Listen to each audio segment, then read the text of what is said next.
మొన్నొకడు అసలు మెలుకున్నారా లేదా అని చూద్దామని 153వ కీర్తన చెబితే పాపం నమ్మకంగా తీశాడు. లేదు. ఆశ్చర్యపోయి పక్కవాడు బైబిల్ చూస్తున్నాడు. నా బైబిల్ లేదు, నీ దాంట్లో కూడా లేదా? అసలు లేదురా అంటాడు. అయ్యగారు చెప్పాడంటే ఉండుద్దిరా చూడు అన్నాడు.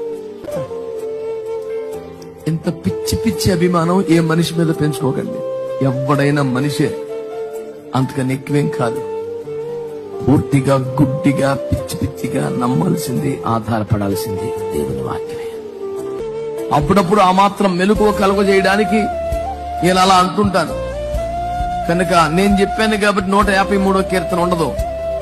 మీ కీర్తన పుస్తకం నుంచి పేజీ తీసుకెళ్లి చంపేసి అక్కడ అంటిస్తాం కుదరదు కదా. ఎవడైనా మనిషే. మనుష్యుని మాటను బట్టి కాదు, వాక్యాన్ని బట్టే మీరు భక్తిని స్థిరపరచుకోవాలి.